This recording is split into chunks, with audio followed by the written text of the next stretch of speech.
শুরুতে ভারতের যে সেন্ট্রালাইজড পাওয়ারটা ছিল সেটা হলো মুঘল, ঠিক আছে। তো এই মুঘল সাম্রাজ্যের সূচনা কিভাবে হয়েছিল এবং মোটামুটি আমরা যদি মানে দেখি যে 1526 এখান থেকে মুঘল সাম্রাজ্যের সূচনা যদি আমরা ধরি, তাহলে প্রায় দেখবো ল্যাটার মুঘল যদি আমরা ধরি, ল্যাটার মুঘল প্রায় সিপাহী বিদ্রোহের আগে পর্যন্ত ছিল।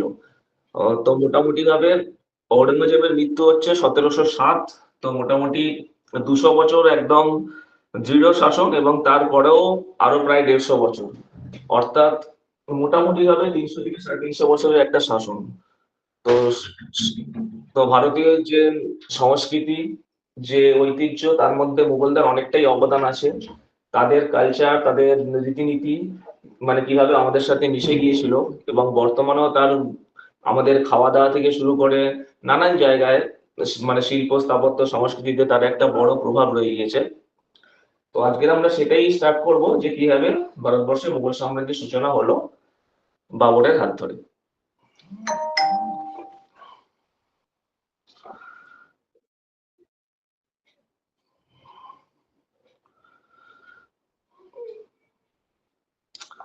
আচ্ছা, একটা মিনিট একটু।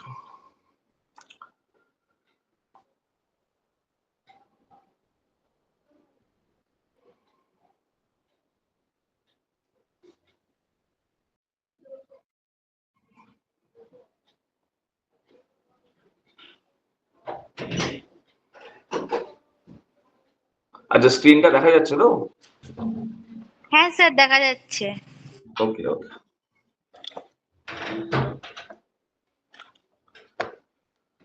ঠিক আছে। আর একটা কথা তোমাদের পরে গ্রুপে বলে দেবো, যে তোমরা অনেকে নতুন হয়তো একটু পরের দিকে জয়েন করেছো, তারা বলছিলে যে এনসিএন হিস্ট্রি দু একটি ক্লাস হয়ে গিয়েছে, সেগুলো তো রেকর্ডেড পাওনি তোমরা, রেকর্ডেড ভার্সন।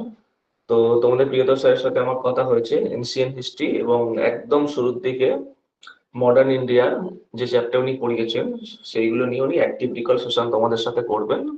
তাতে তোমাদের পুরোনো পড়াগুলো যেমন রিভিশন হয়ে যাবে, আর যারা একটু পরে জয়েন করেছো তাদেরও সুবিধা হবে। তো এটা নিয়ে আমার কথা হয়েছে।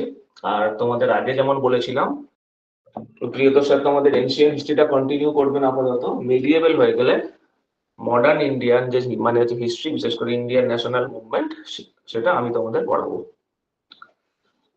আচ্ছা,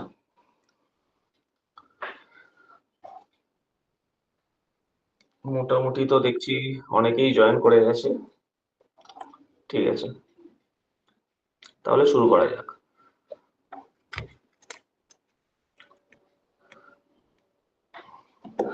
আচ্ছা, বাবর সম্পর্কে বলতে গেলে প্রথমেই যে জিনিসটা বলতে হবে, বাবরের জন্ম হয়েছিল কিন্তু 1483 সালের 14 ফেব্রুয়ারি, যেটাকে আমরা এখন বর্তমানে ভ্যালেন্টাইন্স ডে হিসাবে সেলিব্রেট করি। সেই 14 ফেব্রুয়ারি 1483, 1483-তে বাবরের জন্ম হয় ফারঘানা নামক একটা জায়গায়, যে ফারঘানাটা বর্তমানে আছে হচ্ছে উজবেকিস্তানের মধ্যে, আমরা বলতে পারি।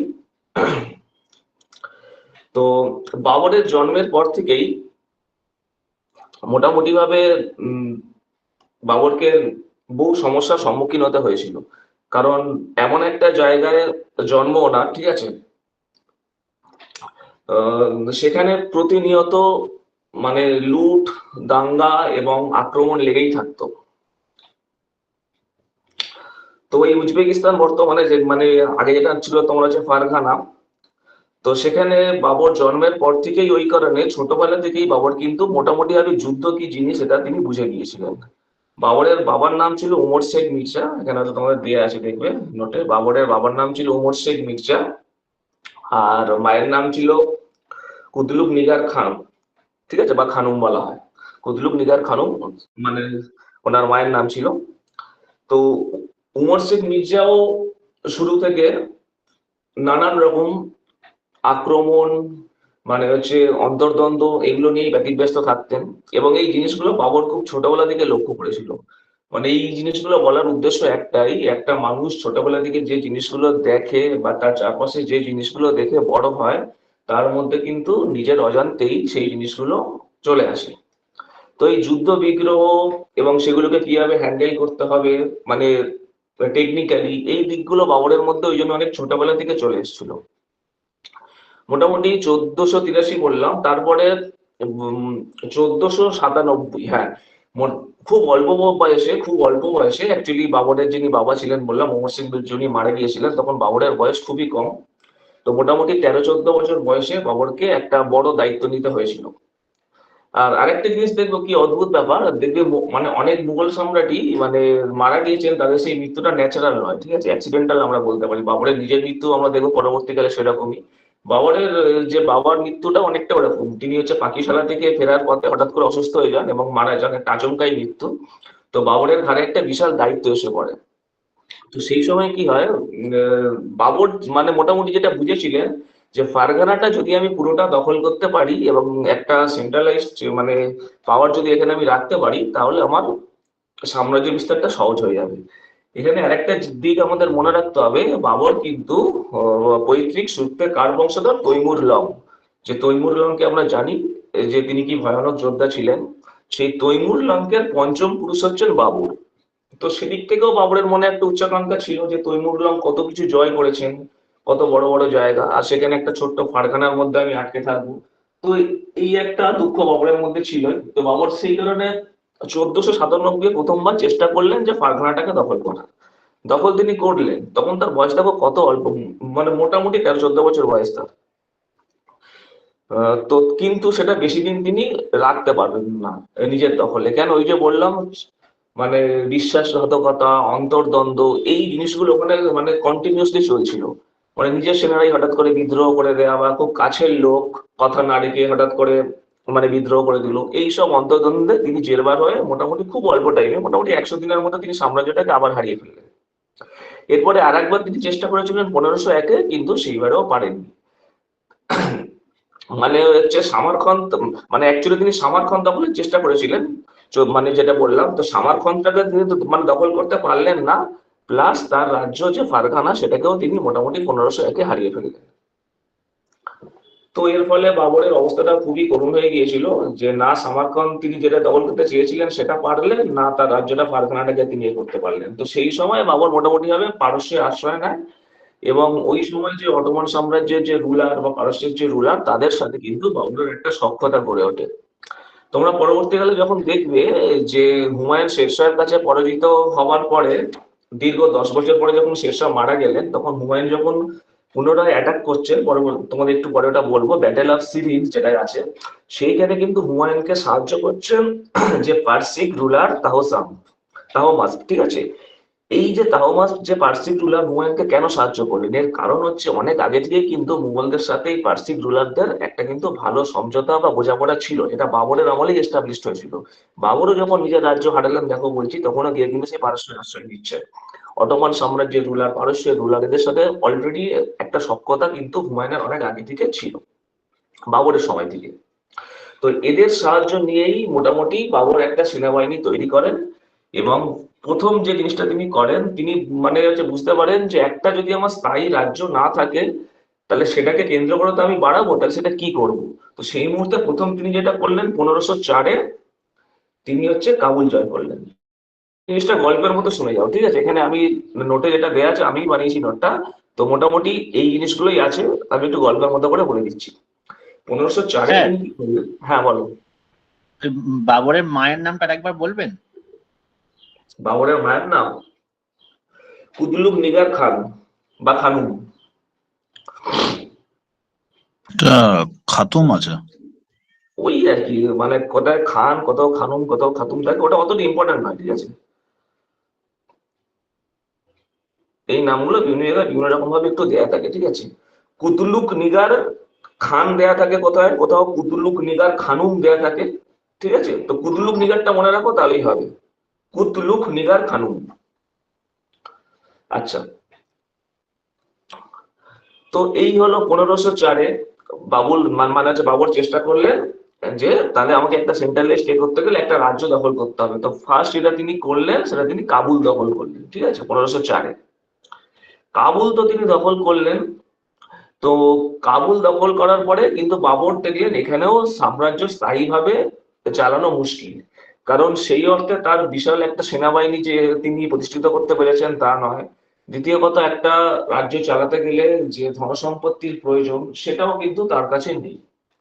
তো প্লাস আমি যেটা আগেও বললাম যে তৈমুর লংয়ের বংশধর তিনি পৈতৃক সূত্রের, আর মায়ের দিক থেকে তিনি ছিলেন চেঙ্গিস খায়ের বংশধর, ঠিক আছে। তো দেখো, একদিক থেকে পৈতৃক দিক থেকে তৈমুর লং আর মায়ের দিক থেকে চেঙ্গিস খান, তো সুতরাং তার মধ্যে তো উচ্চাসা থাকবেই। কিন্তু সেইভাবে তিনি পারছিলেন না। তো তখন কি করবেন, তিনি হচ্ছে আরেকটু সময় নিলেন, সেনাবাহিনীটাকে আরেকটু একটু সংগঠিত করলেন। সংগঠিত করার পর মোটামুটি 1511 সাল নাগাদ তিনি আবার সমরকান্ত আর ফারগানা ফিরে পাওয়ার জন্য একটা লড়াই করলেন। এইবার তিনি কিন্তু জিতলেন। ছোটবেলা থেকে যে সমরকান্ত এবং ফারগানা তিনি বারবার পেতে চেয়েছিলেন এবং বারবার হেরে যাচ্ছিলেন, এই 1511 গিয়ে তিনি ফার্স্ট কিন্তু সাকসেসফুল হলেন। এর ফলে মোটামুটি ভাবে তার একটা সেনাবাহিনী তৈরি হলো এবং কিছু ধন সম্পত্তি তার হাতে এলো। কিন্তু এটা যথেষ্ট ছিল না অ্যাকচুয়ালি, কারণ বাবরের লক্ষ্য তখন চলে গেছে ইন্ডিয়ার দিকে। কারণ মোটামুটি ভাবে তখন বাবর যে মানে গুপ্তচর যারা, তারা বাবরকে যে খবরটা দিচ্ছে সেটা হলো যে গোটা ইন্ডিয়ার মধ্যে যে ধনসম্পত্তি তার নাকি সিংহভাগ সেই মুহূর্তে বলা হতো ভারতবর্ষে ছিল। তো ভারতবর্ষ আক্রমণ করতে না পারলে তাহলে সেই ধনসম্পত্তি পাওয়া কিন্তু সম্ভব নয়। তো এই কথা মাথায় রেখেই এই বাবর কিন্তু বারবার ভারত আক্রমণের পরিকল্পনা করেন। 1526 যখন বাবর ভারত আক্রমণ করছেন, সেটা কিন্তু তার ফার্স্ট টাইম ভারত আক্রমণ নয়। এর আগেও তিনি মোটামুটি 4-5 বার কিন্তু চেষ্টা করেছেন এবং নানান কারণে তিনি কিন্তু ঠিক সাকসেসফুল হননি, ফিরে যেতে হয়েছে তাকে। প্রথম তিনি যেটা করলেন, ভারতের কাছাকাছি যে জায়গাটা তিনি আক্রমণ করেছিলেন 1519 সালে, সেটাকে বলা হয় ব্যাটেল অফ মানে হচ্ছে পাঞ্জাবের একটা জায়গা ভেরা বলে, এবং সেই যে ওই যুদ্ধটা সংঘটিত হয়েছিল তাকে বলা হয় ব্যাটেল অফ ভেরা। এই 1519-এ ভেরা আক্রমণের মধ্যে দিয়ে কিন্তু বাবরের প্রথম ভারত আক্রমণ।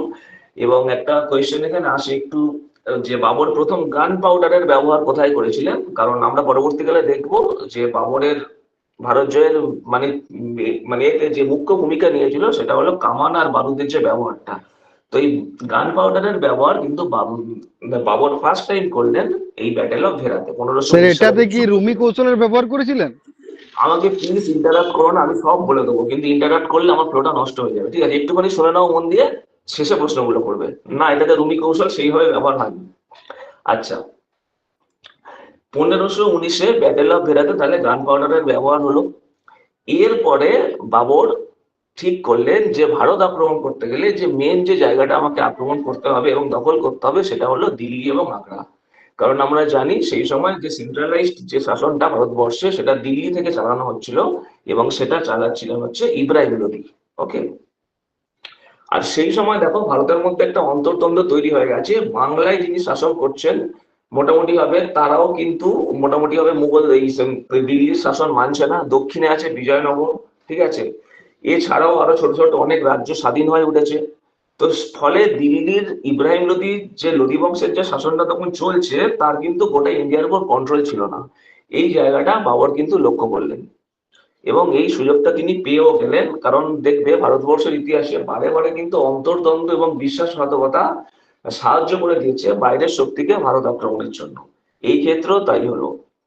একদিকে রাজপুতদের সাথে লোদিদের মানে ঠিকঠাক বনিবনা হচ্ছিল না, ফলে রানা সঙ্গ চেয়েছিলেন যে যদি দিল্লির সিংহাসন থেকে ইব্রাহিম লোদিকে সরানো যায়। আর দুজন চেয়েছিলেন, তাদের নামই মূলত বিভিন্ন বইতে দেয়া থাকে, সেটা হলো দৌলত খাঁ লোদি এবং আলম খাঁ লোদি। এরাও কিন্তু ছিল ইব্রাহিম লোদির রিলেটিভ, ঠিক আছে, কিন্তু এরাও ইব্রাহিম লোদির শাসন ঠিকঠাক পছন্দ করছিল না। কারণ বলা হচ্ছিল ইব্রাহিম লোদির শাসন ব্যবস্থা একটু স্বৈরাচারী হয়ে গেছিল। তো সেই কারণে মূলত দৌলত খাঁ লোদি এবং আলম খাঁ লোদি মানে গোপন পত্র মারফত বাবরের কাছে একটা মেসেজ পাঠায় যে আপনি ভারত আক্রমণ করুন। ঠিক অনেকটা পানি এই মানে তোমার পলাশির যুদ্ধের মতো, যে যখন যুদ্ধ হবে আমরা কিন্তু আপনার সাথ দেব, কিছু সৈনিক আমাদের থাকবে যারা কিন্তু আপনাকে সাহায্য করবে। তো মূলত এদের আক্রমণে সাড়া দিয়েই কিন্তু বাবর চেষ্টা করলো যে ভারতবর্ষ আক্রমণ করার, ঠিক আছে। এবং সেটা আমরা সবাই জানি, মোটামুটি 1526 সালে পানিপথের প্রান্তরে বাবর তার সেনাবাহিনী নিয়ে এসে উপস্থিত হলেন। কিন্তু এটা ছিল একটা অসম যুদ্ধ দুটো দিক থেকে। কেন মানে হচ্ছে অসম যুদ্ধ, সেটা হলো ইব্রাহিম লোদির সেই সময় যে সেনাবাহিনী ছিল সেটা ছিল বলা হয় মোটামুটি 1 লক্ষের কাছাকাছি। আর তার সাথে ছিল প্রচুর হাতি। সহস্রাধিক হাতি ছিল তার কাছে। আর বাবরের কাছে কি ছিল? বাবরের কাছে ছিল মোটামুটি 15 থেকে 20 হাজার সৈন্য, মানে ইব্রাহিম লোদির সৈন্যের 5 ভাগের 1 ভাগ। আর তার সাথে ছিল মানে গরুর গাড়ি এবং কিছু ঘোড়া। হাতি হচ্ছে বাবরের কাছে ছিল না। তো বাবর দেখলো যে এই বিশাল সংখ্যক সেনাবাহিনীকে যদি আমাকে হারাতে হয়, তাহলে দুটো ট্যাকটিক্স আমাকে নিতে হবে। একটা হলো আমাকে স্মার্ট ওয়েতে যুদ্ধ করতে হবে, কারণ কনভেনশনাল ওয়েতে মানে যদি আমি লড়াই করি তাহলে কিন্তু আমি হেরে যাবো, আমার সৈন্য সংখ্যা অনেক কম। আর আরেকটা কি, আরেকটা হচ্ছে আমি কোন সময় যুদ্ধটা শুরু করবো আর কোন সময় যুদ্ধটা শেষ করবো। যুদ্ধটাকে বড় হতে দেওয়া যাবে না, কারণ বড় যুদ্ধ হলেই আমি হেরে যাবো, এটাও বাবর রিয়েলাইজ করলো। তো সেই কারণে বাবর যেটা করেছিল, মানে এই কোয়েশ্চেনটা আসে, সেটা হলো যে বাবর দুটো যুদ্ধ পদ্ধতি ইন্ট্রোডিউস করেছিল, একটাকে বলা হয় তুলভুমা, একটাকে বলা হয় রুমি। এই দুটো সেন্ট্রাল এশিয়ান যে ওয়ার স্টাইল, এই এই প্রথম বাবর কিন্তু সেটা ইন্ডিয়ার মধ্যে ইন্ট্রোডিউস করলেন। যুদ্ধের স্টাইলটা কিরকম, একটু একটু চোখ বন্ধ করে ভিজুয়ালাইজ করো মনে মনে। তুলভুমাটা কি? তুলভুমাটা হচ্ছে বাবর তার মানে হচ্ছে স্ট্র্যাটেজিটা কিভাবে সাজাচ্ছেন। প্রথমে তিনি কি রাখছেন কিছু কিছু পরীক্ষা, এবং সেই পরীক্ষার মধ্যে বারুদ ভর্তি করা আছে। ফলে সৈন্য বা হাতি যদি আসে, পরীক্ষাগুলোকে এমন ভাবে সামনে রাখা আছে দূর থেকে হঠাৎ করে চোখে পড়বে না। বিশেষ করে হাতির পক্ষে তো বোঝা সম্ভব নয়, আর ইব্রাহিম লোদির ম্যাক্সিমাম হাতি। ফলে হাতি বা হাতির পিঠে আরো এই সৈন্যরা যদি আসে, তাহলে ওই পরীক্ষায় পড়ে যাবে এবং পরীক্ষার মধ্যে বারুদ আছে, আগুন লাগিয়ে দেওয়া হবে। তার ঠিক পিছন থেকে বাবরের দৃশ্যমান সৈন্যবাহিনীটা শুরু হচ্ছে, যেখানে দেখাচ্ছে যে পরপর মানে কিছুগুলো গরুর গাড়িকে একটা মোটামুটি একটা কি বলবো ওই চামড়ার একটা দড়ি দিয়ে বাঁধা আছে একই সরলরেখা বরাবর। মানে দূর থেকে দেখলে পরীক্ষাগুলো দেখা যাচ্ছে না, মনে হচ্ছে না পরপর কতগুলো গরুর গাড়ি সাজানো আছে এবং সেটা এক সূত্রে মানে একটা সরলরেখা বরাবর আছে, অ্যাকচুয়ালি চামড়া দিয়ে বাঁধা ছিল, চামড়ার দড়ি দিয়ে। আর সেই গরুর গাড়ির মধ্যে খুব ছোট ছোট গ্যাপ আছে, সেই গ্যাপে কামান তাক করা আছে, এবং সেই কামানগুলো অপারেট করার জন্য মানে এক্সপার্টাইজ সোলজার আছে, যে মানে হচ্ছে যাদেরকে বাবর পেয়েছিল পারস্য অটোমান সাম্রাজ্য থেকে। তারা বসে আছে ঠিক গরুর গাড়ির পিছনে কামানগুলোকে অপারেট করার জন্য। দূর থেকে কিন্তু কামানগুলো দেখাই যাচ্ছে না, শুধু চোখে পড়ছে কি গরুর গাড়ি আছে, গরুর গাড়ির মধ্যে ছোট ছোট গ্যাপ আছে, সেইখানে কার থেকে কামানের মানে মুখগুলো তাক করা আছে। মানে সৈন্য যখন কাছে আসবে শুধু গরুর গাড়ি আছে বা মানে গরুর গাড়িতে আরোই মানে হচ্ছে সৈনিক আছে এইটা ভেবে ঠিক সেই টাইমে বাবর হচ্ছে ফায়ার করবে, ফলে অনেক ইজিলি সৈন্যগুলোকে মারা যাবে। এই হচ্ছে স্ট্র্যাটেজি। এর পিছনে কারা আছে? এর পিছনে আছে বাবরের হচ্ছে অশ্বারোহী বাহিনী, এবং সেটাও আবার 3টে ভাগে ভাগ করা আছে। আর তার পিছনে আছে বাবর নিজে, ঠিক আছে, এবং পিছন থেকে পুরো জিনিসটা অপারেট করছে। এই যে ওয়ার স্টাইলটা, এটাকেই বলা হচ্ছে তুলভুমা, যে কিভাবে আমি সাজিয়েছি সৈন্যগুলোকে স্টেপ বাই স্টেপ। আর রুমি কি? রুমি হচ্ছে ওই যে অশ্বারোহী বাহিনী বললাম, ওদেরকে একটা সুন্দর পদ্ধতিতে রিঅ্যারেঞ্জ করেছিল বাবর। প্রথমে আমার আছে তাহলে পরীক্ষা, তার পিছনে আছে গরুর গাড়ি, গরুর গাড়ির ফাঁক দিয়ে আছে কামান, সেই কামানগুলোকে অপারেট করছে এক্সপার্টাইজ যারা হচ্ছে কামান অপারেট করতে পারে। তার পিছনে আছে অশ্বারোহী বাহিনী, সেই অশ্বারোহী বাহিনীকে 3টে ভাগে ভাগ করা আছে। একটা অশ্বারোহী বাহিনী আছে একদম মিডিলে, তারা একদম রেডি হয়ে আছে যদি কোনোভাবে পরীক্ষা কামান ভেদ করে কিছু সৈন্য এদিকে চলে আসে তাদের সাথে লড়াই করার জন্য। এবার অত্যন্ত দক্ষ বাহিনী ছিল। আর দুটো বাহিনী, একটাকে মানে রাখা আছে লেফটে, একটাকে রাখা আছে রাইটে। স্ট্র্যাটেজিটা এরকম, ওই যে লেফট এবং রাইটে যে দুটো বাহিনী আছে, যখন আস্তে আস্তে মানে যুদ্ধটা প্রসিড করবে, ওরা গিয়ে সার্কেল ওয়াইজ ঘিরে ফেলবে। এর ফলে ইব্রাহিম লোদির যে সৈন্যগুলো কামানের সামনে এসে কামানের তাড়া খেয়ে যখন পিছনে হটতে যাবে, দেখবে পিছন দিক থেকেও তাদেরকে ঘিরে ফেলা হয়েছে, ফলে তারা না সামনে এগোতে পারবে না পিছনে যেতে পারবে। এই যে সৈনিকদের যে অ্যারেঞ্জমেন্ট, এটাকেই বলতো রুমি। তো এই ছিল দুটো হচ্ছে ওয়ার স্টাইল, এবং এটা বাবর খুব এফেক্টিভ ওয়েতে ইন্ট্রোডিউস করেছিল। যখন লড়াইটা শুরু হলো তখন স্বাভাবিকভাবেই যেটা হলো, ইব্রাহিম লোদির কাছে কামান ছিল না, ফলে কামানের ব্যবহার না জানার ফলে ইব্রাহিম লোদির প্রচুর সৈন্য থাকা সত্ত্বেও ম্যাক্সিমাম সৈন্য কিন্তু মারা পড়লো। আর বাবর ইব্রাহিম লোদিকে মানে করেছিল যে আপনি প্রথমে আক্রমণ করুন, বাবর প্রথমে আক্রমণ করেনি। যেই মাত্র ইব্রাহিম লোদি মানে অত্যন্ত আত্মবিশ্বাসী আক্রমণ করতে গেল, দেখলো কামান ফায়ার হচ্ছে, ঠিক আছে, ফলে সৈনিকরা পিছু হটে গেল। সেই পিছু হটে পালাতে যাবে, তখন তো অলরেডি রুমি স্টাইলে সৈনিকরা তাদেরকে সার্কেল ওয়াইজ ঘিরে ফেলেছে, ফলে ফলে দুদিক থেকে আক্রমণ, না সামনে এগোতে পারছে না পিছনে যেতে পারছে। এর ফলে খুব তাড়াতাড়ি কিন্তু ইব্রাহিম লোদির বাহিনী হেরে গেল বাবরের কাছে। এবং বাবর যে স্ট্র্যাটেজিটা নিয়েছিল যে যে কোনো প্রকারে আমাকে যখনই মানে আমি মানে একটা যুদ্ধে ভালো পজিশনে থাকবো, ইব্রাহিম লোদিকে আমাকে মারতে হবে, কারণ ইব্রাহিম লোদিকে যদি আমি একবার মারতে পারি তাহলে ওর যে অবশিষ্ট সৈনিক আরো হতোদ্যম হয়ে পড়বে। এখানে একটা স্ট্র্যাটেজির কথা মানে ঐতিহাসিকরা বলেন যে ইব্রাহিম লোদি বোধহয় একটু তাড়াহুড়ো করে ফেলেছিল, কারণ ওনার কাছে আরো 50,000 রিজার্ভ সৈন্য ছিল। উনি কিন্তু ওয়েটই করলেন না। মানে যে মুহূর্তে দেখা গেল যে এই ধরনের একটা অতর্কিত আক্রমণ হয়েছে কামানের যার জন্য তৈরি ছিল না, তখন কিন্তু ওনার যে মন্ত্রী বা এরা মানে সেনাপতি ওনাকে কিন্তু পরামর্শ দিয়েছিলেন একটু ওয়েট করে যান, আপনি আর প্রসিড করবেন না, আরো 50,000 সৈন্য আমাদের রিজার্ভে আছে। আচ্ছা, কারণ এটা হয়ে গেছে, একটু মিউট করে দেবেন। আর কিন্তু তিনি এতটাই আত্মবিশ্বাসী ছিলেন, তিনি কিন্তু ওটা শুনলেন না, ওই সৈনিকের জন্য অপেক্ষা না করেই তিনি প্রসিড করেছিলেন এবং খুব যা হওয়ার তাই হয়েছিল। তিনি অচিরেই বন্দী হন এবং ওই প্রাঙ্গণেই কিন্তু বাবর তার শিরশ্ছেদ করেন। আর ইব্রাহিম লোদির পতনের সাথে সাথেই অবশিষ্ট সৈনিকরা হচ্ছে মানে আত্মসমর্পণ করে দেয় এবং মানে যথারীতি বাবর পানিপথের প্রথম যুদ্ধে জয়ী হয়ে যায়। আমরা জানি এটা একটা ল্যান্ডমার্ক এর মানে ওয়ার 1526 এটা হয়েছিল পানিপথের প্রথম যুদ্ধ। এর মধ্য দিয়ে কিন্তু ভারতবর্ষে মুঘল সাম্রাজ্যের সূচনা হলো। এইবার একটা জিনিস এখানে মানে আর কয়েকটা জিনিস আমাকে একটু জানতে হবে, সেটা হলো ততদিনে বাবর একটা টাইটেল নিয়ে নিয়েছেন, সেটা হলো পাতশাহ। ওই যে বলেছিলাম বাবর হচ্ছে 1504-এ কাবুল দখল করেছিল, তারপরেই 1507-এ বাবর কিন্তু পাতশাহ বলে একটা টাইটেল নিয়েছিল, এটা আমরা একটু মনে রাখবো। আর আমরা কি মনে রাখবো, এই যুদ্ধ জয় করার পরে বাবর দুটো জিনিস করেছিলেন, একটাকে আমি স্ট্র্যাটেজিক্যালি খুব ভালো বলবো, আর একটাকে হয়তো একটু নিষ্ঠুরতা বলেই মনে হবে। সেটা হলো যে সমস্ত সৈনিকরা বন্দী হয়েছিল তাদেরকে ফায়ারিং স্কোয়াডের সামনে দাঁড় করিয়ে উড়িয়ে দেওয়া হয়েছিল। ইন্ডিয়াতে এই ফায়ারিং স্কোয়াডের কনসেপ্টটা মুঘল যুগে প্রথম এই বাবরের হাত ধরে ইন্ট্রোডিউস হলো। অর্থাৎ কোন সৈনিককে তিনি ওই প্রাঙ্গণ থেকে ফিরে যেতে দেননি, ফায়ারিং স্কোয়াডের সামনে দাঁড়িয়ে সমস্ত সৈনিককে জাস্ট মেরে দেওয়া হয়েছিল, উড়িয়ে দেওয়া হয়েছিল। এটা একটা নৃশংসতা বলে মনে হতেই পারে, বাট ওনার এটা মনে হয়েছে যে করা উচিত, তাই তিনি করেছিলেন। আর একটা ব্যাপার হচ্ছে হুমায়ুনকে বাবর কিন্তু সেই সময় সঙ্গে সঙ্গে পাঠিয়ে দিচ্ছেন কোথায়, আগ্রাতে। বলছে যে আমার মনে হচ্ছে যে ইন্ডিয়ার ধন সম্পত্তিটা লুট হয়ে যেতে পারে, যেহেতু ইব্রাহিম লোদি হেরে গেছেন, এই সংবাদটা যখন ওখানে পৌঁছাবে ওখানকার মানুষজন যে যার মতো করে লুট করে পালিয়ে যেতে পারে, মানে সেটা যাতে না হয় তুমি তাড়াতাড়ি করে অবিলম্বে আগ্রায় চলে যাও।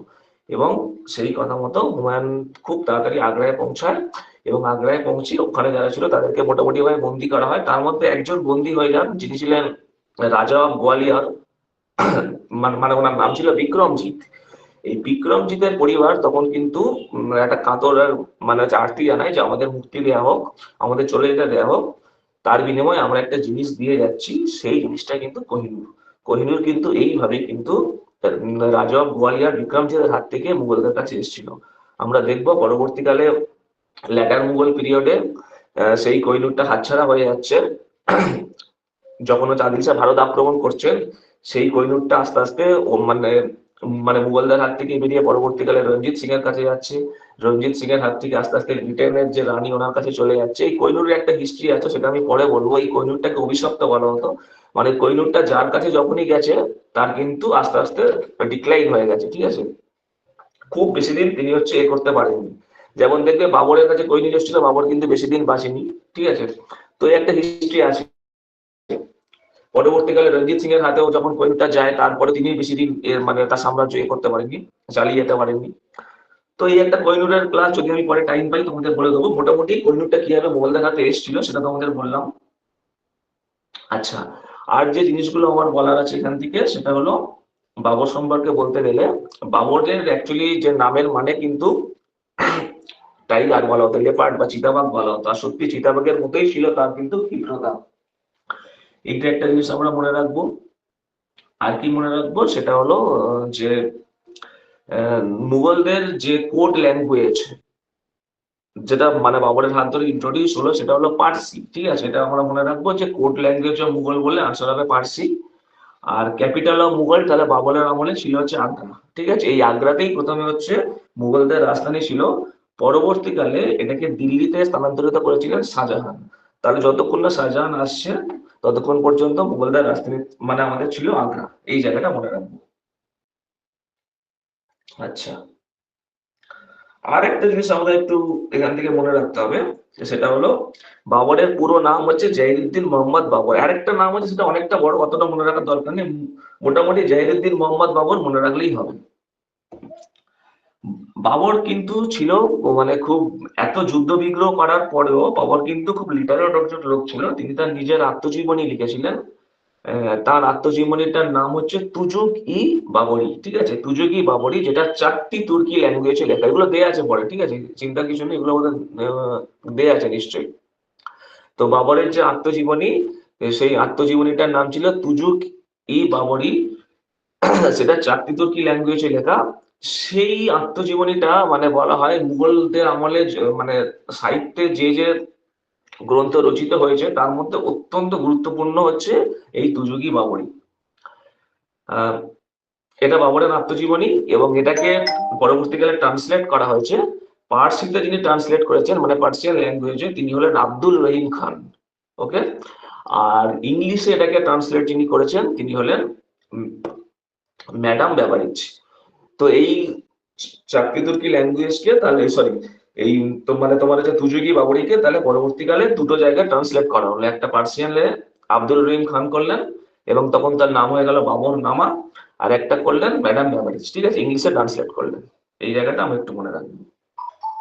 আচ্ছা, এইবার আর কয়েকটা জায়গা আমি দেখবো। পানিপথের প্রথম যুদ্ধ তো হয়ে গেল, কিন্তু বাবর একটা জিনিস বুঝতে পারলেন যে এই যুদ্ধের মাধ্যমে আমি যে মুঘল সাম্রাজ্যটাকে এখানে করলাম, এস্টাবলিশ করলাম, এটাকে যদি আমাকে দৃঢ়ভাবে চালিয়ে যেতে হয় বা অনেক বছর টিকিয়ে রাখতে হয়, তাহলে কিন্তু এই যুদ্ধটা যথেষ্ট নয়।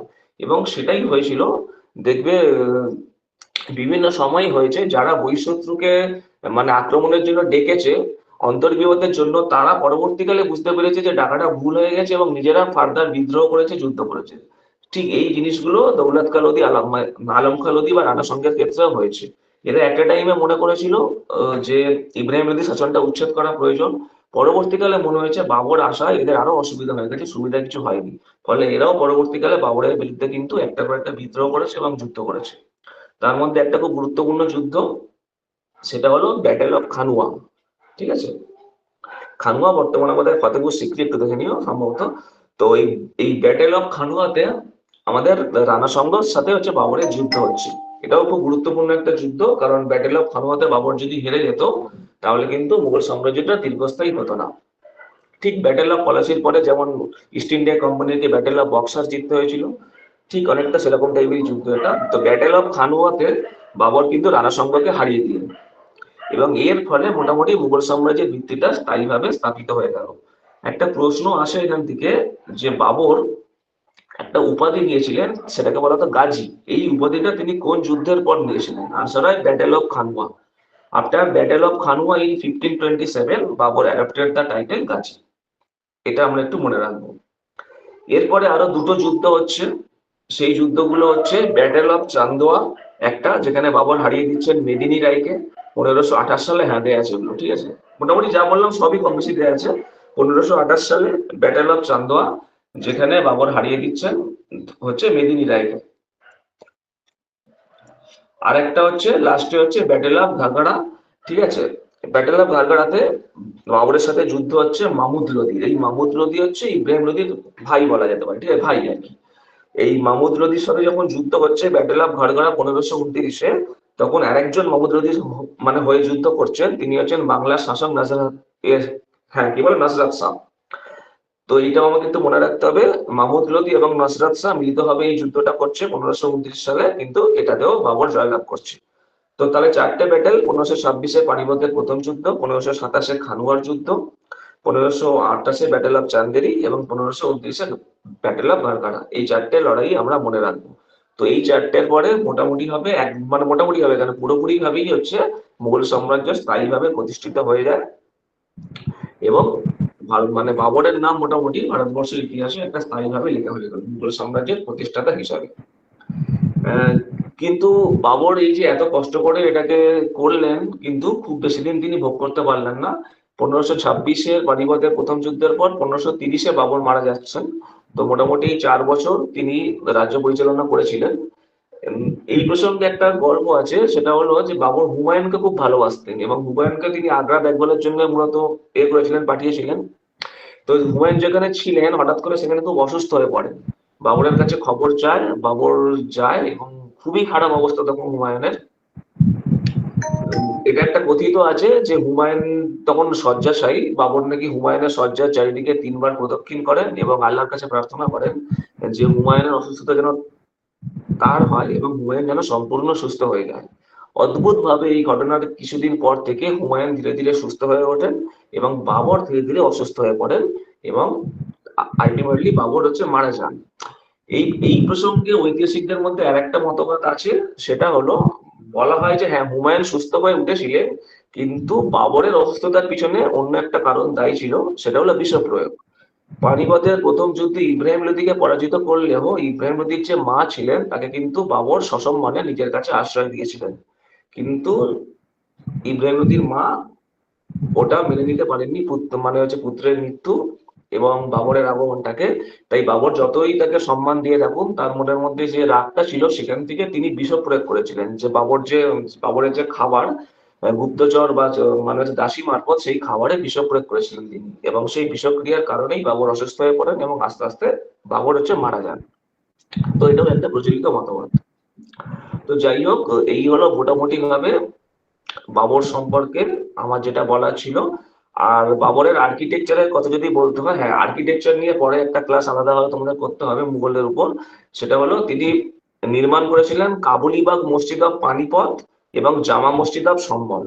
ঠিক আছে, বিভিন্ন জায়গায় এর পরেও দেখবে জামা মসজিদ এস্টাবলিশড হয়েছে, সেটা আলাদা আলাদা লোক করেছে। আপাতত বাবর যে দুটো করেছে আমি বললাম, সম্বলে জামা মসজিদ আর কাবুলিবাগ মসজিদ অফ পানিপথ, এই দুটো বাবর করেছিলেন। বাবর মারা গিয়েছিলেন আগ্রাতে। বাবরের একটা শেষ ইচ্ছা ছিল যে তাকে যেন কাবুলে সমাধিস্থ করা হয়। সেই কারণে বাবর মৃত্যুর পর হুমায়ুন এই কাজটা করতে পারেননি, কারণ আমরা জানি যে এরপরে সূরি বংশের শেরশাহ সূরি আসবেন এবং তার সাথে হুমায়ুনের একটা কনফ্লিক্ট হয়ে যাবে। পরবর্তীকালে আমরা দেখছি যখন হুমায়ুনকে সরিয়ে দিয়ে শেরশাহ সূরি সাম্রাজ্যে করছেন, চালনা করছেন, তখন শেরশাহ সূরি কিন্তু বাবরের শেষ ইচ্ছাটার কথা মাথায় রেখে বাবরের টুমটাকে কাবুলে নিয়ে গেছিলেন এবং সেখানে সমাধিস্থ করা হয়েছিল। তার এই জায়গাটা আমরা একটু মনে রাখবো যে বাবর মারা গেছিলেন আগ্রাতে, বাট তার টুমটা আছে কিন্তু কাবুলে, যেটা করেছিলেন শেরশাহ সূরি। ঠিক আছে, এইবার তোমাদের কোনো প্রশ্ন থাকলে করতে পারো। এইটা ছিল বাবর সম্পর্কে আমাদের মোটামুটি বলা। ঠিক আছে, এবার বলো কাছে স্যার প্রশ্ন। স্যার বলছি যে ওই যে কোহিনূর ডায়মন্ডের কথাটা বললেন না যে বাবরকে দিয়েছিল, ওই রাজাটার আরেকবার নামটা বলবেন? রাজা অফ গোয়ালিয়র, গোয়ালিয়রের রাজা নাম ছিল বিক্রমজিৎ। বিক্রমজিৎ, আচ্ছা ঠিক আছে। আচ্ছা, আমি এখানে দেখে নিচ্ছি কি কি আছে। স্যার হুম স্যার একটা বললেন না কাজী উপাধি পেয়েছিল বাবর, ওটা কত মানে কোন যুদ্ধের পর পেয়েছিল ওটা? 1527 সালে আফটার ব্যাটেল অফ খানুয়া, খানুয়ার যুদ্ধের পরে বাবর ওই টাইটেলটা নিয়েছিলেন কাজী। হিস্ট্রি আমরা একটু গল্পের মতো করে পড়বো, এতে আমাদের মনে থাকবে ভালো। স্যার কারো একটা মাইক অন আছে, দেখুন আওয়াজ হচ্ছে। হ্যাঁ, কার মাইকটা অন আছে একটু কাইন্ডলি প্লিজ অফ করে দাও। দেখো এখানে সমস্ত যুদ্ধ কটাও সুন্দরভাবে দেয়া আছে। ইউজ অফ আর্টিলারি, হ্যাঁ বাবর যদি বলে আর্টিলারি বা কামানের ব্যবহার কোথায় করেছিলেন, তাহলে পানিপথের প্রথম যুদ্ধ আনসার। হ্যাঁ বলো। স্যার যে উপাধিটার কথা বললেন কাজী, সেটা আমি রাজ্য সাথে বই পড়ি, সেখানে তো গাজী লেখা আছে। হ্যাঁ আমি গাজীই তো বললাম, ও আচ্ছা আচ্ছা। গাজী বলেছে।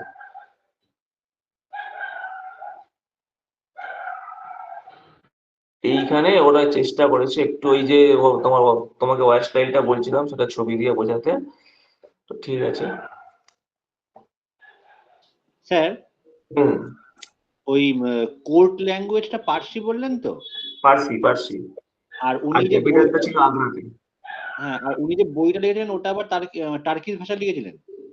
হ্যাঁ চাকতি তুর্কি ল্যাঙ্গুয়েজে লিখেছিলেন, ওই টার্কি ল্যাঙ্গুয়েজ আর কি। ঠিক আছে, চাকতি তুর্কি বা টার্কি ল্যাঙ্গুয়েজে সেটাকে ট্রান্সলেট করা হয়েছিল। পার্সিয়ান ল্যাঙ্গুয়েজে ট্রান্সলেট করেছিলেন আব্দুল রহিম খান, তখন তার নাম হয়ে গেছিল বাবর নামা।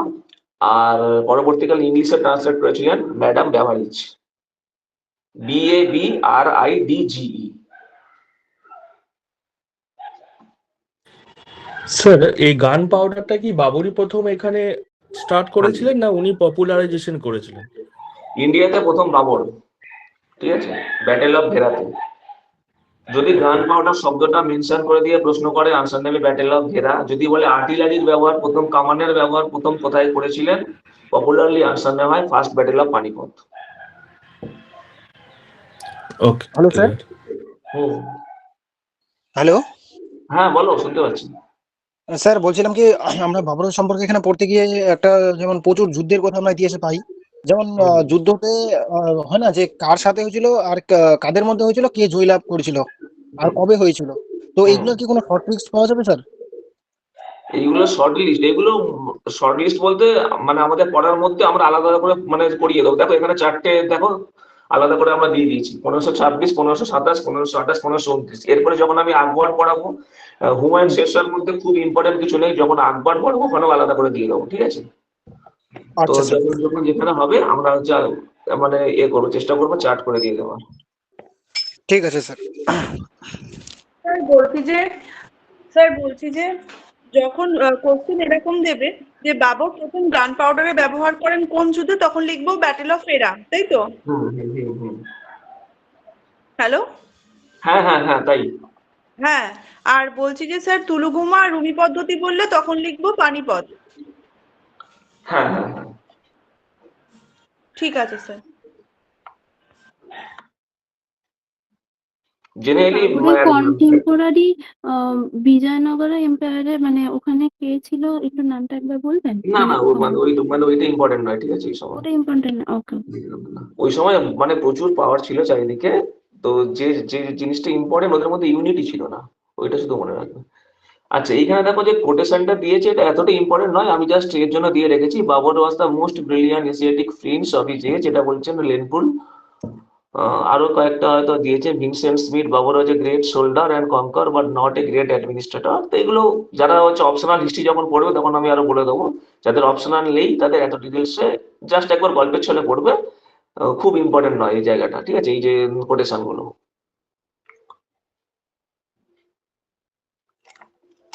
অপশনালের ক্ষেত্রে এটা খুব ইম্পর্টেন্ট, যে হিস্টোরিয়ানরা কিভাবে তাকে পোর্ট্রে করছে আর তাদের চোখের আলোকে দেখার পর তুমি কিভাবে পোর্ট্রে করছো ফিগারটাকে। আচ্ছা ঠিক আছে।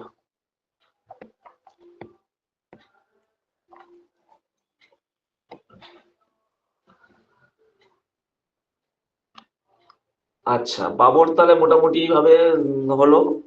হ্যাঁ, ওইটাও কিন্তু মনে রাখবে যে বাবর হচ্ছে মানে বাবার দিক থেকে তৈমুর লঙ্কের বংশধর ছিলেন। আমরা সবাই জানি তৈমুর লঙ্ক 1398 ভারত আক্রমণ করেছিল, আর মায়ের দিক থেকে উনি ছিলেন চেঙ্গিস খান বংশধর, ঠিক আছে? চেঙ্গিস খানও কিন্তু মনে আছে ইলতুৎমিশের সময় ভারত আক্রমণ করেছিল একবার, মানে পুরোপুরি করেনি, এসে ফিরে গেছিল 1221 সম্ভবত এরকম একটা টাইমে। আচ্ছা, আর একটা জিনিস একটু বলে দিই, সেটা হলো বাবর হচ্ছে একটা স্ক্রিপ্ট ইন্ট্রোডিউস করেছিল, তার নাম হচ্ছে খাত ই বাবরি। খাত ই বাবরি, এই স্ক্রিপ্টটা বাবর ইন্ট্রোডিউস করেছিল। একবারই এসেছিল বোধহয় পরীক্ষায় যে খাত ই বাবরি কে ইন্ট্রোডিউস করেছিল।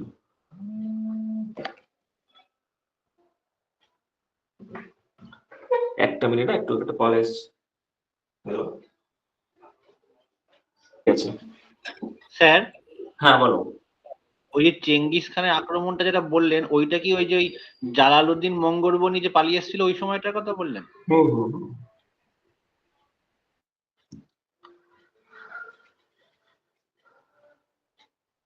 হ্যাঁ, তো মোটামুটি তাহলে হ্যাঁ। আচ্ছা, আরেকটা জিনিস মানে বলে দিই লাস্ট বাবর সম্পর্কে, সেটা হলো বাবরের মানে বাবরের কিছু এপিথেট ছিল, টাইটেল ছিল।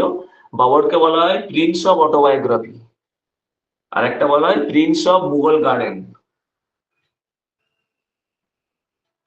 Prince of autobiography and Prince of Mughal garden, এই দুটো বাবরের এপিথেট। স্যার, হ্যাঁ বলো। বাবর হচ্ছে তার পুত্র কামরানের জন্য একটা হচ্ছে মনসবি রচনা করেছিল, যেটার নাম হচ্ছে দেওয়ান। তো স্যার, সেটাও তো এই ক্ষেত্রে মনে হয় ভাইটাল দুধ, তাই না?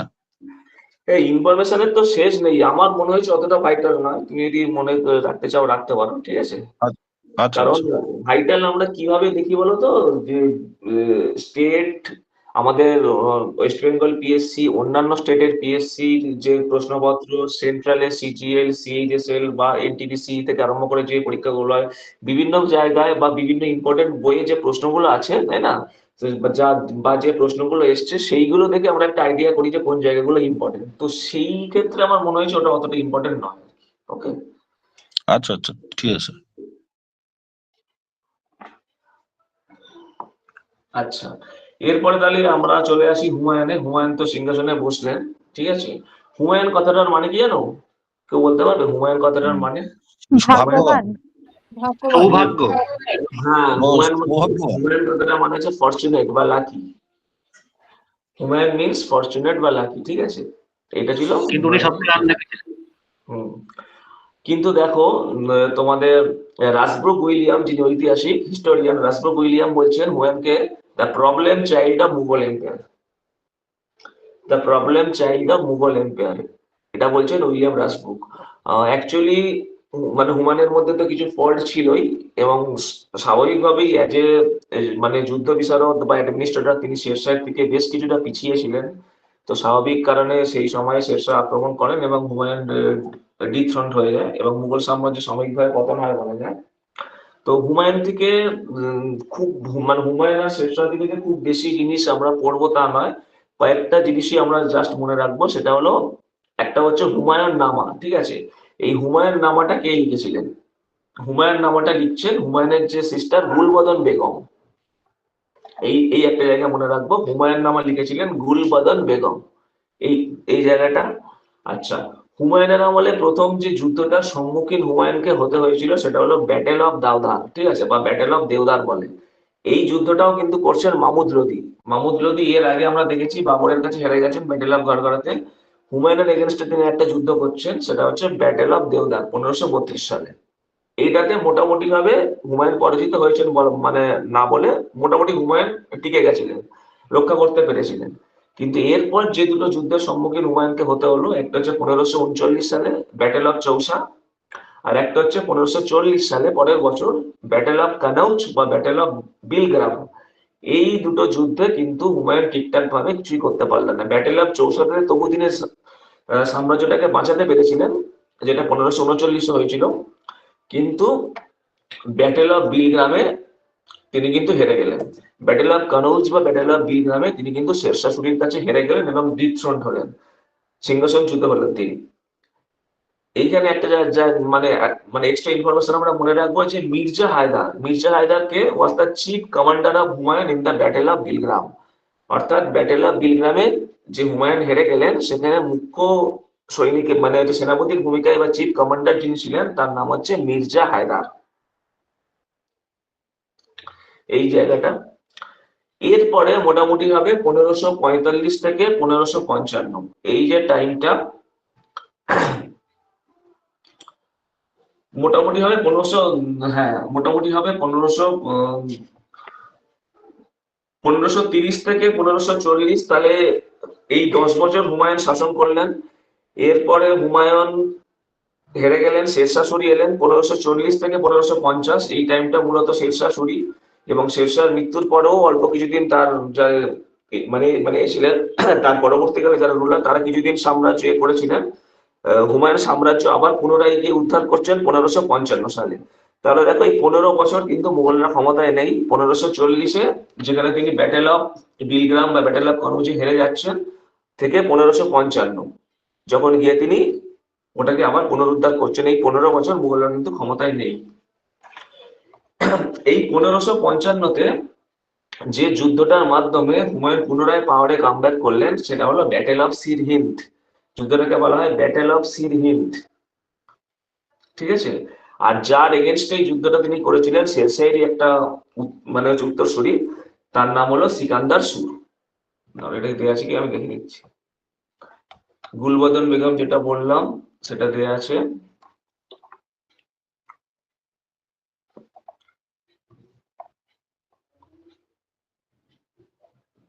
পনেরোশো পঞ্চান্ন এই যে আছে সিকান্দার সুর, এই যে ঠিক আছে দেওয়া আছে। 1555 যখন তিনি কামব্যাক করছেন, ঠিক আছে, ব্যাটেল অফ সিরহিন্দের মাধ্যমে, সেই সময় তোমার হচ্ছে যাকে হারাচ্ছেন শেরশাহের যে উত্তরসূরিকে তার নাম হচ্ছে সিকান্দার সুর। বা সিকান্দার সুরি, ওনাকে হারিয়ে হুমায়ুন আবার পুনরায় ক্ষমতায় মানে আসছেন এবং মুঘল সাম্রাজ্য পুনঃপ্রতিষ্ঠিত হলো।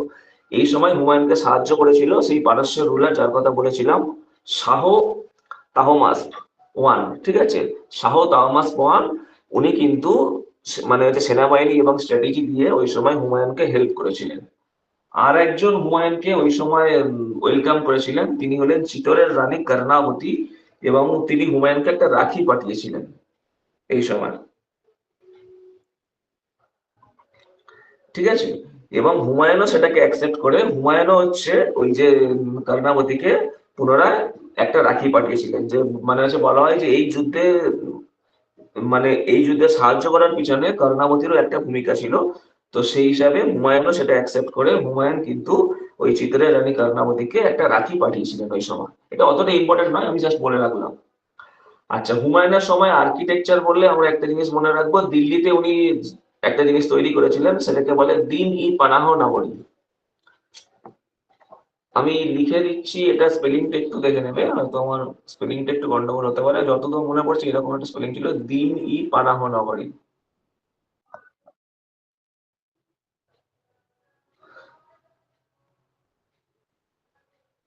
এইটা কিন্তু হুমায়ুন হচ্ছে তৈরি করেছিলেন দিল্লিতে। আচ্ছা, আরেকটা জিনিস আমরা জানবো, যে যেহেতু সেই সময় মানে মানে হুমায়ুনের যখন মৃত্যু, মানে আমরা তো এটা জানি যে হুমায়ুনের মৃত্যুটাও ওই তোমার গ্রন্থাগারের সিঁড়ি থেকে বোধহয় পড়ে গেছিল, তাই তো? হুমায়ুন হচ্ছে লাইব্রেরি বা গ্রন্থাগারের সিঁড়ি থেকে পড়ে যান, পড়ে গিয়ে অসুস্থ হয়ে পড়েন এবং মারা যান। তো সেই সময় হুমায়ুন যেহেতু, আকবর খুব ছোট ছিল, তো হুমায়ুন মোটামুটি একটা প্ল্যান করেছিলেন যে যদি আমার অকস্মাৎ মৃত্যু হয়, তো আকবর যেহেতু খুব ছোট, তো সেই সময় হুমায়ুন তার রাজ্যটা 3 ভাইয়ের মধ্যে ডিস্ট্রিবিউট করে দিয়েছিলেন। মানে এই 3 ভাইয়ের নাম হচ্ছে আশকারি, কামরান আর হিন্দল। এই 3 ভাইয়ের মধ্যে হুমায়ুন এটা ডিস্ট্রিবিউট করে দিয়েছিলেন, কিন্তু আমরা পরবর্তীকালে দেখবো আলটিমেটলি আকবরই হচ্ছে ক্ষমতায় আসবে, এবং আকবরকে যিনি মানে একদম পিছন থেকে সাহায্য করবেন তিনি হলেন বৈরাম খাঁ। বৈরাম খাঁ কিন্তু জানতেন যে এই আসকারি, কামরান বা হিন্দল এদের কারো পক্ষেই মুঘল সাম্রাজ্যটাকে এগিয়ে নিয়ে যাওয়া সম্ভব নয়, তাই তিনি আকবরকে আস্তে আস্তে তৈরি করবেন, বাচ্চা আকবরকে যোদ্ধা বানাবেন। সেটা আমরা পরবর্তীকালে যখন আকবর পড়বো তখন দেখবো। আর হুমায়ুনের মৃত্যুর পর তার যে বিধবা হাজি বেগম বলা হয়, তিনি কিন্তু একটা হুমায়ুন যে মানে স্মৃতিসৌধ হিসাবে একটা টুম তৈরি করেছিলেন দিল্লিতে, ঠিক আছে। সেটা আকবরের পিরিয়ডে, তখন আকবর হচ্ছে শাসন করছে, আকবরের পারমিশন নিয়ে ওই হাজি বেগম এটা তৈরি করেছিলেন, যেটাকে মোটামুটি ভাবে ধরা হয় যে তাজমহলের মানে পথপ্রদর্শক হিসাবে। পরবর্তীকালে শাহজাহান যে তাজমহলটা তৈরি করেছেন, বলা হয় যে এইটাকে দেখেই মোটামুটি এই স্ট্রাকচারটাকে ফলো করে তৈরি করেছিলেন, যেটা হাজি বেগম তৈরি করেছিলেন হুমায়ুন টুম্ব হিসাবে দিল্লিতে। এই জায়গাটা আমরা একটু মনে রাখবো। আচ্ছা স্যার, হুমায়ুনের মৃত্যুটা কি চৌগান খেলার সময় হয়েছিল না? না না না, চৌগানটা বলো হচ্ছে ওটা আমাদের দাস বংশের যে শাসক কুতুবুদ্দিন আইবক। ও আচ্ছা আচ্ছা আচ্ছা। হুম। আচ্ছা, ওই জন্য এই কোশ্চেনটা এসছে, হুমায়ুন টুম্বকে বলা হয় যে আর্লিয়ার অফ তাজমহল, ঠিক আছে। এই জায়গাটা শুধু আমরা একটু মনে রাখবো। হুমায়ুন সম্পর্কে তাহলে আর বেশি কিছু আমাদের মনে রাখার নেই। ওই battle of Chausa, battle of মানে বিলগ্রাম, এই দুটো জায়গা ইম্পর্টেন্ট ছিল। তারপরে ইম্পর্টেন্ট ছিল যে যুদ্ধের মাধ্যমে তিনি কাম ব্যাক করছেন, সেটাকে আমরা বলছি ব্যাটেল অফ সিরিন্দ, যেখানে তিনি সিকান্দার সুরিকে হারিয়ে দিচ্ছেন। আর তারপরে হুমায়ুন থেকে আর দুটো যেটা বললাম, যে হুমায়ুন নামাটা লিখেছিলেন ওনার বোন গুলবদন বেগম, আর হুমায়ুনের মৃত্যুর পর দিল্লিতে হুমায়ুন টুম্বটা তৈরি করেছিলেন হাজি বেগম। ওনার যে ছিল উইডো হাজি বেগম, উনি এটা মানে হচ্ছে তৈরি করেছিলেন, যেটাকে আর্লিয়ার অফ তাজমহল বলা হয়। এরপর আমরা যে জায়গাটা দেখবো সেটা হলো শেরশাহ সুরি, ঠিক আছে, কারণ হুমায়ুনের সাথে হুমায়ুন পড়তে গেলেই আমাদের এই নামটা অসিলেই চলে আসে, শেরশাহ সুরি। উনি হচ্ছে 1540 থেকে 1545, এই 5 বছর উনি কিন্তু চালিয়েছিলেন সাম্রাজ্য। স্যার হ্যাঁ। বলছিলাম ওই যে নামটা বললেন না, তামসাক, হুম। ওটা উনি কোথাকার বললেন, কোথাকার আছিলেন? পার্সিয়ান। ও আচ্ছা। হ্যাঁ, পার্সিয়ান রুলার ছিলেন। স্যার বলছি যে দিল্লি পেনা বানা যেটা লিখেছেন না উপরে নামটি, ওটা একবার কি বললেন একটু বলবেন? এটা একটা আর্কিটেকচার, ঠিক আছে, এটা হচ্ছে হুমায়ুন দিল্লিতে তৈরি করেছিল। ঠিক আছে স্যার। হুম। আচ্ছা, শেরশাহ শুধু দেখো একটা জিনিস আমাদের বুঝতে হবে, শেরশাহ কিন্তু 1540 থেকে 1545 এই 5 বছর ছিলেন। আমরা সবাই জানি যে তিনি যখন কালিঞ্জর ফোর্ট অ্যাটাক করেছিলেন, তো সেই সময় একটা ব্লাস্টে তার মৃত্যু হয়েছিল, ঠিক আছে। কালিঞ্জর ফোর্ট অ্যাটাকের সময় একটা বারুদের গোলা বাস্ট করে তার মৃত্যু হয়েছিল। না হলে তার মানে এটা মানে সাম্রাজ্যটা আরো দীর্ঘস্থায়ী হতো। কিন্তু তবু দেখো 1545-এ শেরশাহ চলে যাচ্ছেন, হুমায়ুন কামব্যাক করছে 1555-তে। যতই আমরা বলি যে শেরশাহের পরবর্তী শাসকরা অযোগ্য ছিল, কিন্তু তবু 10 বছর কিন্তু শেরশাহের সাম্রাজ্যটা টিকে ছিল। এই জায়গাটা আমরা একটু মানে হচ্ছে মনে রাখবো, যে শেরশাহের মৃত্যুর পরে কিন্তু সঙ্গে সঙ্গে হুমায়ুন কামব্যাক করতে পারেনি, 10 বছর পরে।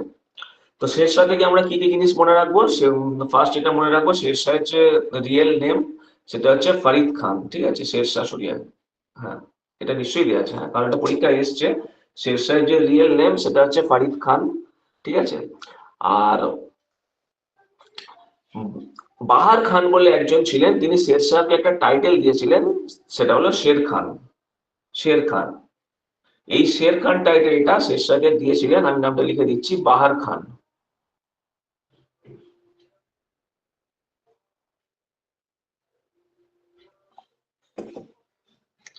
শেরশাহের বাবার নাম ছিল হাসান খান। শেরশাহের বাবার নাম ছিল হাসান খান। আচ্ছা, এরপরে আমরা শেরশাহ আমলে যে যুদ্ধগুলোর কথা মনে রাখবো, দেখো না, রাইটস টু পাওয়ার, এখানে সিস্টেমেটিক গ্রোথ, এটা তো তোমাদের কিছু বোঝানোর কিছু নেই, গল্পের মধ্যে জাস্ট একটু পড়বে। Battle of Chausa, battle of Kannauj দেয়া আছে, রাও। আচ্ছা, রেভিনিউ সিস্টেম দেয়া আছে, ইনফ্রাস্ট্রাকচার কি কি করেছে, আর হচ্ছে কারেন্সি দেয়া আছে, তাই তো, ঠিক আছে। আচ্ছা, শেরশাহ দিকে যে জিনিসটা আরো মানে আমাকে এক্সট্রা বলতে হবে, জাস্ট একটু গল্পের মতো শুনে রাখো। সেই মামুদ লোদি, ঠিক আছে, যে যে মামুদ লোদি বাবরকে একবার করলো, ব্যাটেল অফ ঘারগাড়াতে হেরে গেছে, হুমায়ুনের কাছে পারেনি, ব্যাটেল অফ দেওদারে।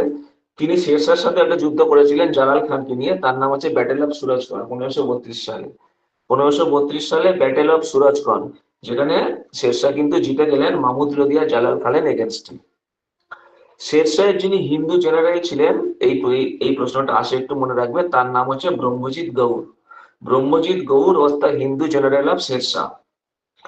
1530 সালে শেরশাহ একটা টাইটেল নিচ্ছেন, সেই টাইটেলটার নাম হচ্ছে হাজরা দি আলা, হাজরা দি আলম। এটা যদি না থাকে, এইটা ইম্পর্টেন্ট, আমি তোমাদের এখানে লিখে দিচ্ছি। 1530-এ শেরশাহ একটা টাইটেল নিচ্ছেন, অ্যাডপ্ট দ্য টাইটেল হাজরা দি আলা।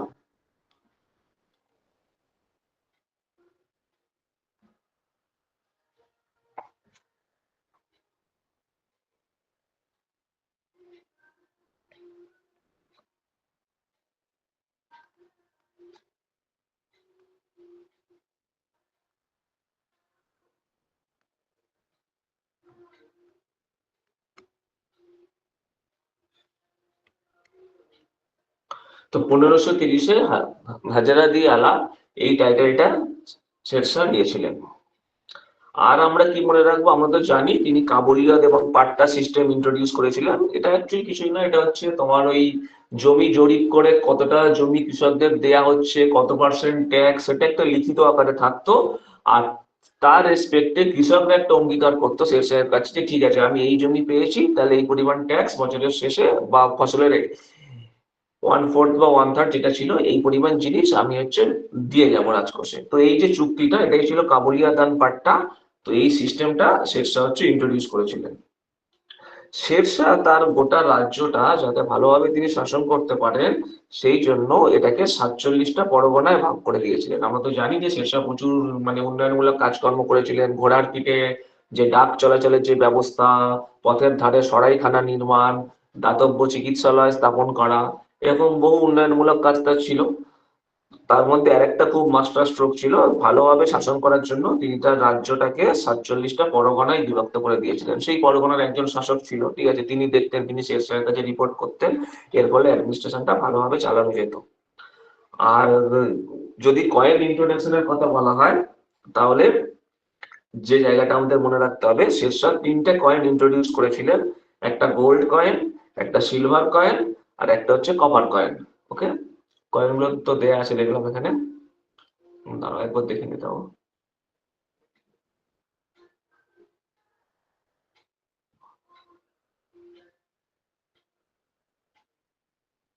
রাউতরি সিস্টেম, সিকান্দারগঞ্জ 1/3, এই যেটা বললাম পাট্টা কাবুলিয়া।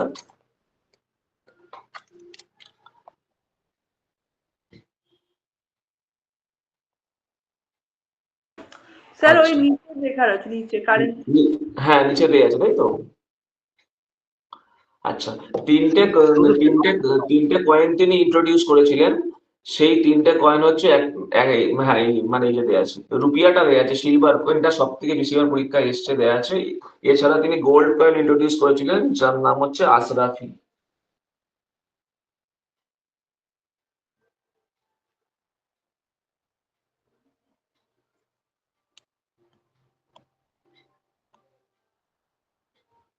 গোল্ড কয়েন হচ্ছে আশরাফি, সিলভার কয়েন বললে আনসার হয় হচ্ছে রুপাইয়া বা রুপিয়া।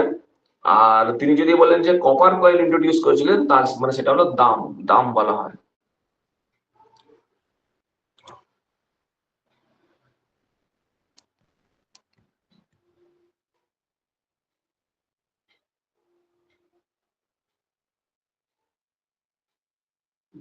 তো এই তিনটে কয়েন আমরা মনে রাখবো। আশরাফি হচ্ছে গোল্ড কয়েন, রুপিয়া হচ্ছে সিলভার কয়েন, আর যদি বলে কপার কয়েন তাহলে আনসার হবে দাম, DUM। আচ্ছা, এরপরে যদি আমি শেরশাহ আমলে কিছু মানে আর্কিটেকচার যেগুলো মানে বিভিন্ন পরীক্ষায় এসছে, তিনি পুরানা কিল্লা নির্মাণ করেছিলেন, রোটাসগড় ফোর্ট তৈরি করেছিলেন, আর সারাগি আজম মানে যেটাকে আমরা এখন গ্র্যান্ড ট্যাঙ্ক রোড বলি, এই রোডটা শেরশাহ আমলেই তৈরি হয়েছিল। তাহলে এই তিনটে একটু মনে রাখবো, পুরানা কিল্লা, রোটাসগড় ফোর্ট আর সারাগি আজম। সারাগি আজমটা এখানে দেওয়া আছে আর্কিটেকচারের মধ্যে।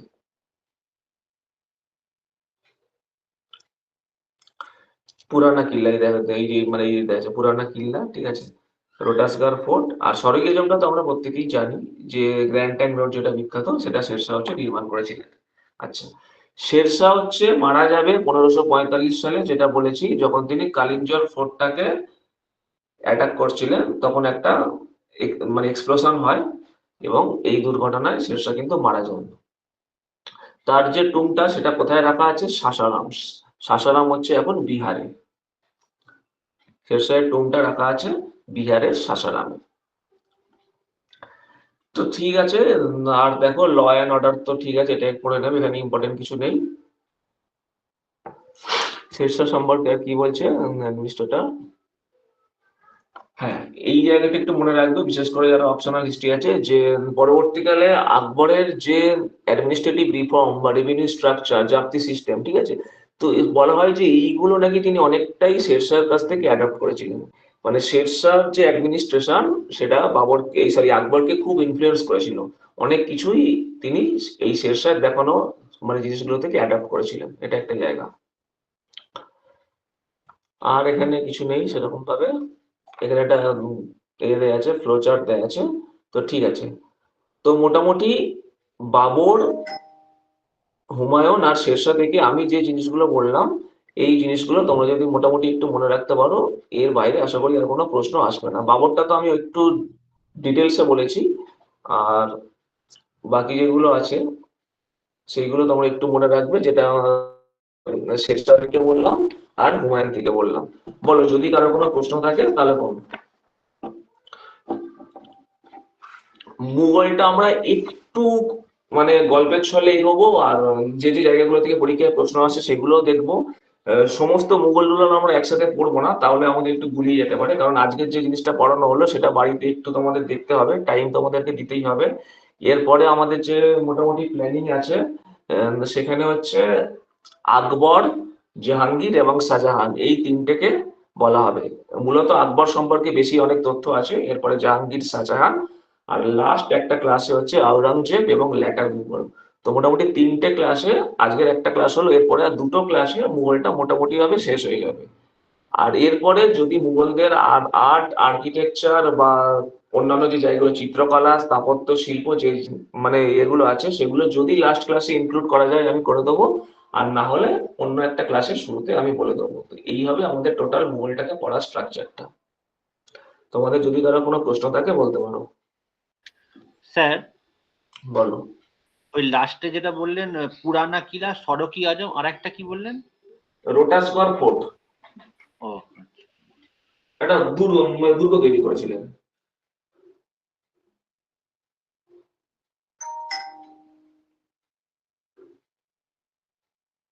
আচ্ছা, একটা জিনিস তোমাদের জিজ্ঞেস করছি, তোমাদের কি এখন এই মুহূর্তে কেউ আছো যে হচ্ছে এনটিপিসি দিচ্ছ?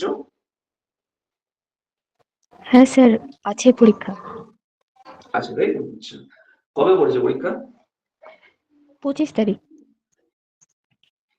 25 স্যার আমার তারিখ। হয়ে গেছে। আচ্ছা আচ্ছা, ঠিক আছে, ভালো আছে। স্যার আমার পরীক্ষা হয়ে গেছে। হ্যাঁ, বলছি কেমন হয়েছে, ভালো হয়েছে? হ্যাঁ স্যার, মানে 84টা অ্যাটেম্প করেছি আর কি। বাহ বাহ বাহ। আচ্ছা, রোটাসগড় কোডটা মনে রাখবে, ওটা বিহারে। যেমন তোমাদের পুরানা কিল্লাটা দিল্লিতে, রোটাসগড় কোডটা হচ্ছে বিহারে, ওটা একটু মনে রাখবে।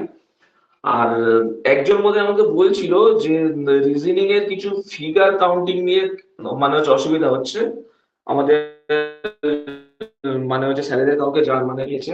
তো দেখছি যদি এর মধ্যে ফিগার কাউন্টিং এর কোনো একটা ছোট্ট ভিডিও করা যায় আজকালের মধ্যে, তোমাদের ওটা দিয়ে দেবো যে কিভাবে ফিগার কাউন্টিং করে। ওকে, দেখছি। Hello sir.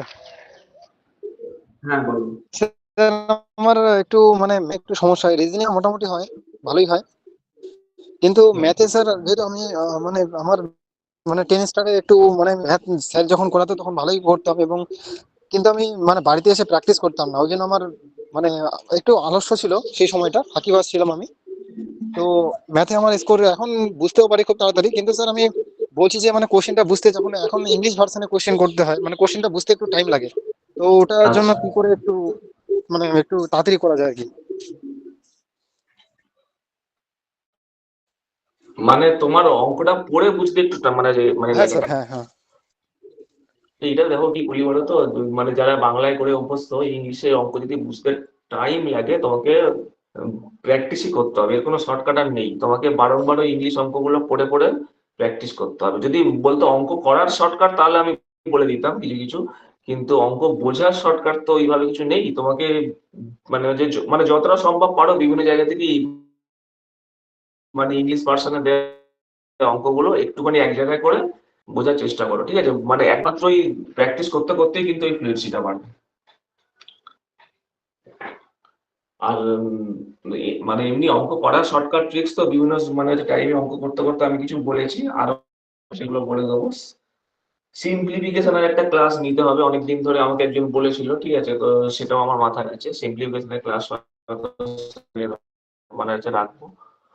তো ঠিক আছে, আজকে আমি খুব বেশি, রবিবারের সকাল, তোমাদের ওই নিয়ে একটু রিল্যাক্সেশনের প্রয়োজন আছে, তো মোটামুটি বাবর থেকে শেরশাহ পর্যন্ত থাকলো।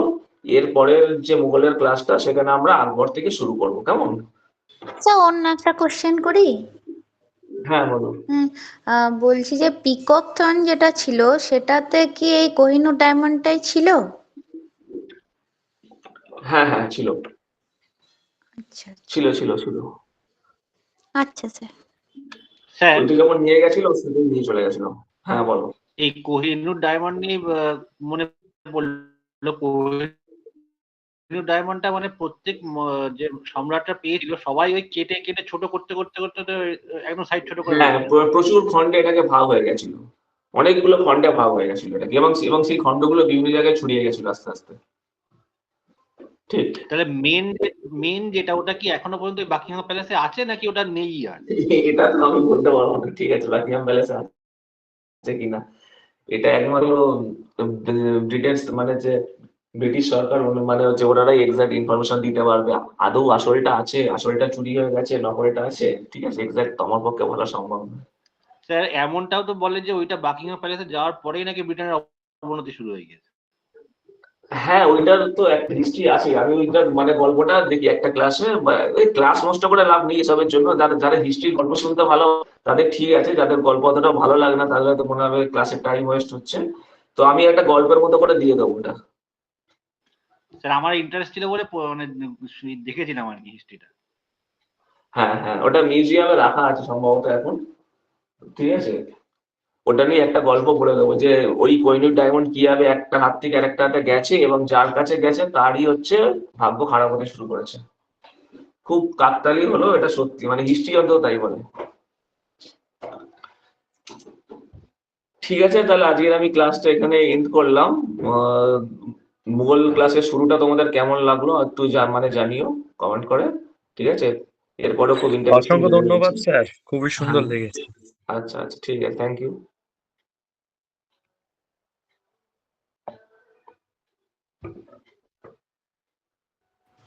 Thank you sir. Okay, thank you.